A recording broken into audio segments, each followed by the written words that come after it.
السلام علیکم دوستوں، سیلفی موزم اگر میں خوش آمدید۔ پاکستان تحریک انصاف کا نام، پاکستان تحریک انصاف کا انتخابی نشان یہ بیلٹ پیپر کے اوپر بھی نہیں ہونا چاہیے۔ مسلم لیگ نون کی طرف سے آفیشیلی اس بات کا نہ صرف مطالبہ کر دیا گیا ہے بلکہ پاکستان کی اسٹیبلشمنٹ سے ہی یقینی طور پر، کیونکہ اس وقت اگر یہ بات کہی جا رہی ہے تو مطالبہ بھی یقینی طور پر پاکستان کی اسٹیبلشمنٹ ہی ہوگی، مخاطب بھی پاکستان کی اسٹیبلشمنٹ ہوگی کہ جناب ان کا نام آپ نے بیلٹ پیپر سے ہٹانا ہے۔ اور یہ اعلان ایک جانب تو بہت ہی زیادہ معنی خیز ہے کیونکہ اس اعلان کے کچھ دیر بعد ہی مسلم لیگ نون کے ایک اور لیڈر کی طرف سے ایک اور مطالبہ سامنے آیا، بلکہ میں یہ کہوں کہ ایک اور انکشاف سامنے آیا تو یہ کہنا کچھ زیادہ غلط نہیں ہوگا، کیونکہ اس لیڈر کی طرف سے یہ بات کہی گئی کہ جناب عمران خان کے حوالے سے جو سخت ایکشن لینے کا فیصلہ ہے وہ 9 مئی کے بعد کیا گیا، اور 9 مئی کے بعد ہی ادارے کی طرف سے عمران خان کو ملنے والی جو سپورٹ ہے وہ ختم ہوئی، یعنی حقیقی معنوں میں لیول پلینگ فیلڈ کا جو ہے وہ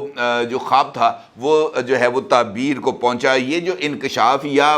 یہ جو اعلان ہے یہ اپنے اندر بہت ہی زیادہ معنویت بھی رکھتا ہے اور یہ حیران کن بھی ہے۔ حیران کن کیسے ہے؟ یہ ایک امپورٹنٹ سوال ہے، لیکن سوال یہ بھی ہے کہ عمران خان کو ٹنگ دینے اور ان کی جماعت کو صفحہ ہستی سے مٹا دینے کی یہ جو خواہش ہے، اس خواہش کو جناب مسلم لیگ نون جب خود 16 مہینے اقتدار میں تھی تو اس خواہش کو انہوں نے خود عملی جامہ کیوں نہیں پہنچایا؟ کیوں انہوں نے اس بات کا انتظار کیا کہ جناب اسٹیبلشمنٹ کے موڈے پر بندوق رکھ کے یہ چلائی جائے گی؟ اور سوال یہ بھی ہے کہ جناب اسٹیبلشمنٹ اب کس طرح مسلم لیگ نون کی قیادت کی طرف سے کیے جانے والے اس مطالبے پر عمل درآمد کرتے ہوئے عمران خان صاحب کی جماعت کو صفحہ ہستی سے مٹا سکتی ہے، ان پر پابندی لگا سکتی ہے، ان کے انتخابی نشان کو بیلٹ پیپر سے ہٹا سکتی ہے، اور ان کی ٹکٹ پر لوگوں کو الیکشن لڑنے سے روک سکتی ہے، ان کے جماعت کے جھنڈے کو منظر عام سے ہٹا سکتی ہے، یا کم از کم لوگوں کے دلوں سے عمران خان کو نکال سکتی ہے؟ کیونکہ آپ کو اچھا لگے یا برا لگے یہ ایک حقیقت ہے کہ عمران خان صاحب کو پسند کرنے والے لوگوں کی اب بھی جو ہے وہ اچھی خاصی تعداد موجود ہے۔ اور سب سے بڑھ کر یہ انکشاف کہ 9 مئی کے بعد عمران خان کی سپورٹ ختم ہوئی، یہ کس حد تک درست ہے؟ یہ تینوں سوال بہت ہی زیادہ اہمیت کے حامل ہیں اور اس پر بات کروں گا، لیکن اس سے پہلے ایک اور انکشاف، کیونکہ یہ انکشافات کا مجھے لگتا ہے کچھ سیزن آ گیا ہے جو ختم ہونے کا نام نہیں لیتا۔ شو ہے کاشف عباسی صاحب کا۔ کاشف عباسی صاحب اے آر وائی کے بڑے معروف اینکر ہیں، اور اس شو کے اندر شرکت کرتے ہیں سابق لیڈر آف دی اپوزیشن جناب راجہ ریاض صاحب، اور یہ راجہ ریاض صاحب وہی شخصیت ہیں جنہوں نے اپنی پوٹلی میں سے جو ہے وہ انوار اللہ کاکڑ صاحب کا نام نکالا تھا، اور شہباز شریف صاحب نے اس نام کو دیکھتے ساتھ ہی فوری طور پر آمنا صدقنا کہہ دیا تھا، اور جناب اسی وقت انہوں نے سمری تیار کرائی اور سمری تیار کر کے جناب دستخط کی اور بھجوا دیے ایوان صدر، اور ایوان صدر والے بھی بالکل تیار بیٹھے تھے کہ جناب انوار اللہ کاکڑ کا نام آئے گا تو جناب ہم اس سمری کو منظور کریں گے۔ جیسے ہی انوار اللہ کاکڑ کا نام آیا جناب سمری پر دستخط ہو گئے، وہ چلے گئے۔ خیر، جو ایشو ہے وہ اس وقت جو راجہ ریاض صاحب کا انکشاف ہے جو انہوں نے کیا ہے کاشف عباسی صاحب کے شو میں، اور انہوں نے اس بات کا ذکر کیا ہے کاشف عباسی صاحب کے جناب شو میں کہ جناب ہمارے بڑوں نے، بلکہ انہوں نے پوچھا ہے، بلکہ میں اگر آپ کو اس کی منظر کشی کروں تو وہ کچھ اس طرح کی بن رہی تھی کہ کاشف عباسی صاحب نے تو پہلے انوار اللہ کاکڑ صاحب کے نام کے اوپر راجہ ریاض صاحب کو گھیرنے کی کوشش کی اور ان کے منہ سے اس بات کو نکلوانے کی بھرپور طریقے سے کوشش کی کہ یہ نام راجہ ریاض صاحب کے اپنی ذہنی اختراع نہیں تھی، بلکہ یہ نام کہیں سے راجہ ریاض صاحب کو تحفتاً آیا تھا، اور راجہ ریاض صاحب نے اس تحفے کو قبول کرتے ہوئے بالکل جو ہے اس کو آگے پہنچا دیا تھا۔ راجہ ریاض صاحب بھی کائیاں آدمیاں، انہوں نے پکڑائی نہیں دی، البتہ انہوں نے یہ انکشاف کر کے کاشف عباسی صاحب کو گھما دیا، کیونکہ کاشف عباسی صاحب نے کہا کہ جناب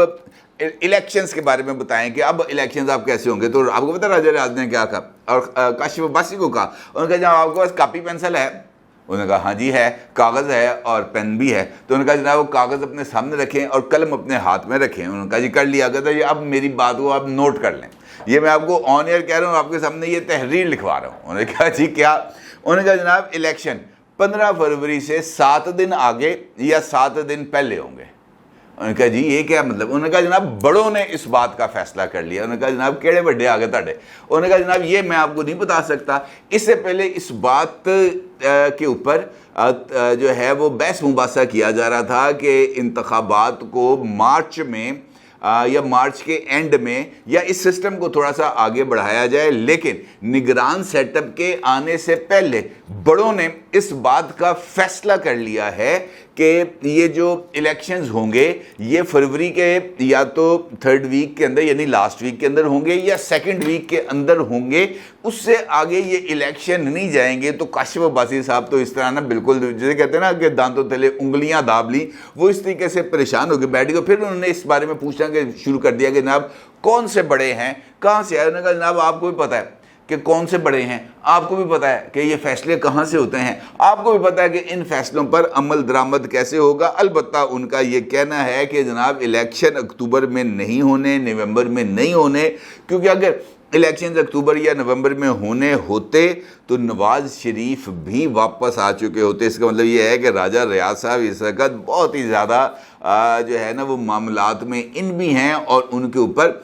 جو ہے وہ یہ جو انفارمیشن ہے اس کی کوئی بارش بھی ہو رہی ہے۔ اب سوال یقینی طور پر یہاں پر آ گیا کہ جناب یہ مارچ کے اندر الیکشنز کیوں نہیں ہو پائیں گے، اور یہ ہر حال میں الیکشنز فروری میں ہونا کیوں ضروری ہے؟ تو میری رائے ہے، ناقص رائے ہو سکتا ہے میں غلط ہوں، کہ مارچ کے اندر دیکھیں اس وقت اگر آپ غور کریں تو آپ کے پاس نیشنل اسمبلی نہیں ہے اور آپ کے پاس کوئی بھی پروونشل اسمبلی اویلیبل نہیں ہے۔ صدر صاحب کا ایک آفس ہے جو خالی ہونے جا رہا ہے سپٹمبر میں، اور صدر صاحب کے عہدے کو بھی خالی نہیں رکھا جا سکتا، لیکن صدر صاحب کے انتخاب کے لیے ضروری ہے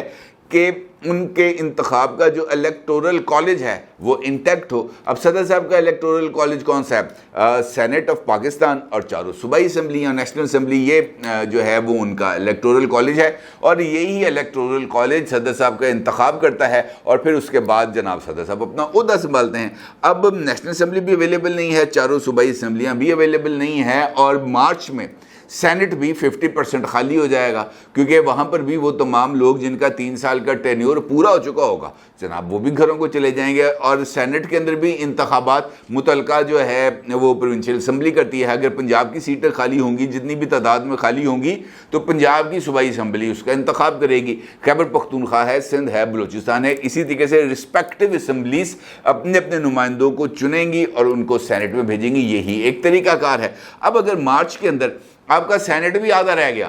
سینٹ بھی ختم ہو گیا آلموسٹ نا، 50% رہ گیا، تو 50% سینٹ تو لیجسلیشن نہیں کر سکتا۔ اس کا مطلب یہ ہے کہ سینٹ بھی آپ کا معطل ہو کے رہ گیا، نہ آپ کے پاس صدر موجود ہوگا، نہ آپ کے پاس نیشنل اسمبلی موجود ہوگی، نہ آپ کے پاس پروونشل اسمبلیز موجود ہوگی، تو اس ملک میں نظام کون سا ہوگا؟ تو اس کا مطلب یہ ہے کہ اگر مارچ کے اندر یہ فروری کے اندر الیکشنز نہیں ہوں گے تو مارچ کے اندر سینٹ کا انتخاب نہیں ہوگا اور صدر کا انتخاب نہیں ہوگا، اور اس کا مطلب یہ ہے کہ ایک بہت بڑا آئینی بحران ہمارے سامنے کھڑا ہوگا۔ بہت بڑے آئینی بحران کا مطلب یہ ہے کہ آپ کے ملک میں آئین ہی نہیں ہوگا اگر یہ اس سے آگے چلتا ہے۔ اس کا مطلب یہ ہے کہ اس آئینی سچویشن سے، اس بحران سے بچنے کے لیے فیبرری کے اندر انتخابات کرا دیے جائیں تاکہ سینٹ بھی کمپلیٹ ہو جائے، صدر کا انتخاب بھی ہو جائے، اسمبلیاں بھی کمپلیٹ ہو جائیں، اور جناب نیا وزیر اعظم بھی آ جائے۔ اور اس کے لیے ضروری ہے کہ جناب یہ جو سیاسی جماعتیں ہیں ان کو لیول پلینگ فیلڈ ملے، اور یہی وہ مطالبہ ہے جو مسلم لیگ نون آج سے نہیں بلکہ ایک طویل عرصے سے کر رہی ہے۔ اب پہلے تو میرا یہ خیال تھا کہ اس لیول پلینگ فیلڈ کا مطلب یہ ہے کہ جناب میدان ہو، برابر ہو، انصاف کی بنیاد پر ہو، فری اینڈ فیئر الیکشنز ہوں، نواز شریف صاحب اپنی کیمپین کر رہے ہوں، عمران خان صاحب اپنی کیمپین کر رہے ہوں، میدان میں آ جائیں اور مقابلہ کریں، دو بدو مقابلہ کریں۔ چونکہ پنجاب بیٹل گراؤنڈ ہے، سندھ بیٹل گراؤنڈ نہیں ہے، بلوچستان بیٹل گراؤنڈ نہیں ہے، پنجاب بیٹل گراؤنڈ ہے۔ پنجاب میں آ کر فیصلہ کر لیں گے جناب کون سا تگڑا پلوان ہے۔ لیکن اب مجھے اس بات کا اندازہ ہو رہا ہے کہ مسلم لیگ نون کو اس بات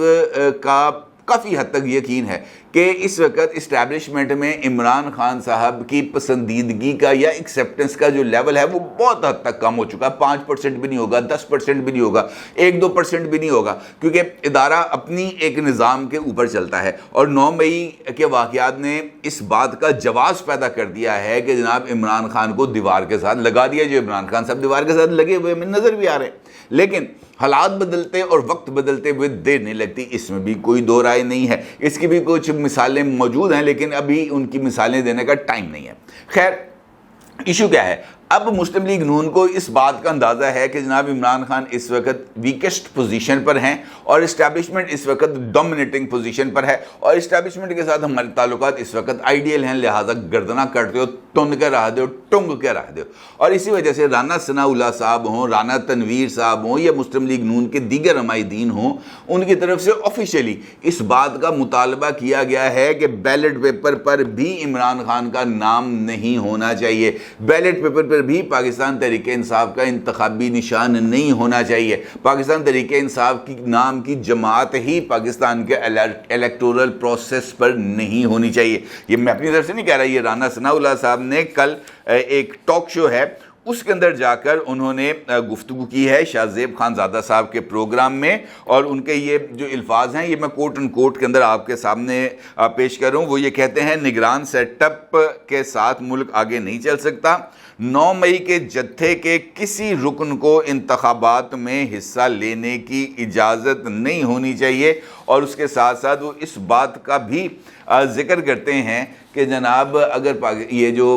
بلکہ کہا کہ میں تو یہ بھی کہوں گا کہ بیلٹ پیپر کے اوپر بلے کا نشان ہی نہیں ہونا چاہیے. آج سے 2 دن پہلے مسلم لیگ نون کے ایک اور سینئر لیڈر رانا تنویر صاحب جو شہباز شریف صاحب کی کابینہ میں بھی وزیر تعلیم کے عہدے پر موجود تھے، ان کی طرف سے بھی اس بات کا مطالبہ کیا گیا تھا کہ جناب پاکستان تحریک انصاف کے اوپر پابندی لگنی چاہیے اور پاکستان تحریک انصاف کو انتخابات میں حصہ لینے کی اجازت نہیں دینی چاہیے. جہاں تک سوال یہ ہے کہ جناب انہوں نے اپنے دور کے اندر یہ سارا کام کیوں نہیں کیا، تو اس وقت کی بھی ہمارے سامنے کئی مثالیں موجود ہیں کہ بھرپور کوشش کی گئی کہ پاکستان تحریک انصاف پر پابندی لگائی جائے، لیکن اس وقت حکمران اتحاد میں شامل کچھ جماعتیں جس میں پاکستان پیپلز پارٹی سر فہرست ہے، اس نے یہ پوزیشن لی تھی کہ جناب ہم کسی بھی جماعت کو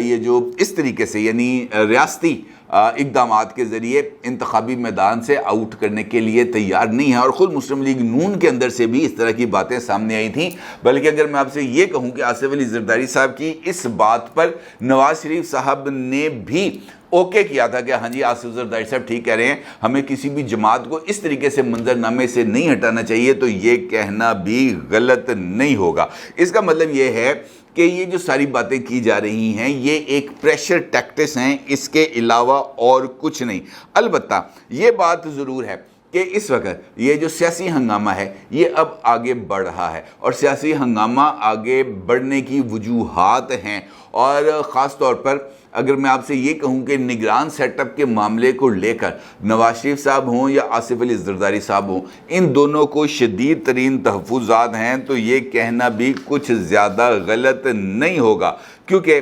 اگر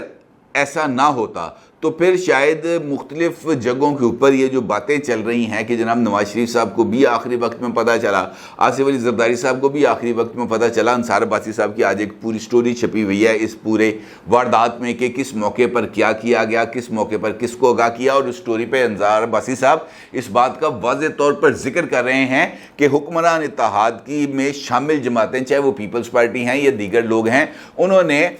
یہ جو ہیں شہباز شریف صاحب ان کے اوپر اعتماد کیا. انہوں نے کہا جناب آپ جو فیصلہ کریں گے ہمیں قابل قبول ہوگا. ایون بہت سارے لوگوں نے نام بھی نہیں سنا. جب شہباز شریف صاحب نے بلاول بھٹو صاحب کو نام بتایا تب بلاول صاحب نے شہباز شریف صاحب سے کہا کہ بہتر یہ ہے کہ آپ ایک مرتبہ زرداری صاحب سے بات کر لیں. جس پر شہباز شریف صاحب نے زرداری صاحب سے جب بات کی اور انہوں نے بتایا نام، تو آصف علی زرداری صاحب کا یہ کہنا تھا کہ میری رائے میں جلیل عباس جیلانی صاحب ان کا نام ہونا چاہیے تھا as care taker prime minister. لیکن اگر آپ اس پر راضی نہیں ہیں تو آپ کی مرضی. عمومی طور پر یہ تو نہیں ہوتا کہ کھلا اختلاف کیا جائے، آپ کی مرضی سے مراد یہ ہوتی ہے کہ یہ رائے میری ہے، یہ اس سے اگر آپ ڈفر کر رہے ہیں تو پھر آپ جانیں، آپ کی سیاست جانیں، ہمارے یہ جو کانسیکوینسز ہوں گے یہ بھی آپ بھگتیں گے. اور حیرت کی بات یہ ہے کہ نواز شریف صاحب کو بھی انصار عباسی صاحب کی رپورٹ کے مطابق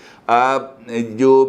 انوار اللہ کاکڑ صاحب کا نام ہے اس کا بھی انکشاف شہباز شریف صاحب کے ذریعے جمعے کو کیا گیا تھا. اور اس وقت بھی نواز شریف صاحب کی طرف سے یہ بات کہی گئی تھی کہ ہماری طرف سے 2 نام تھے، ایک ڈاکٹر عبد المالک کا نام تھا، دوسرا جلیل عباس جیلانی صاحب کا نام تھا. اور انہوں نے کہا جناب یہ نام تھے، لیکن اگر آپ انوار اللہ کاکڑ صاحب کو کرنا چاہتے ہیں تو آپ کی مرضی. وہاں پر بھی نواز شریف صاحب نے اپنی پاور کو ویٹو پاور کو اسرٹ نہیں کیا انصار عباسی صاحب کے مطابق۔ اس کا مطلب یہ ہے کہ اس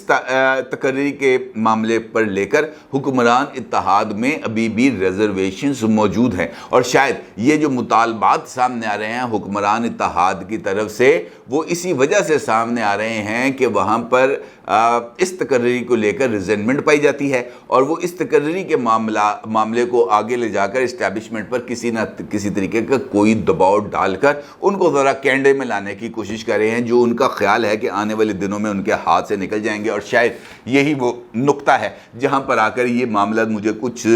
انسٹیبل ہوتے ہوئے ڈیسٹیبل ہوتے ہوئے نظر آ رہے ہیں، اور لگ رہا ہے کہ یہ جو نگران سیٹ اپ کا ٹائم ہے فیبروری تک، وہاں پر کچھ اور بھی سرپرائزز ہمارے منتظر ہو سکتے ہیں۔ اپنی رائے کو ضرور اظہار کیجیے گا۔ آپ کو بہت شکریہ۔ اللہ حافظ۔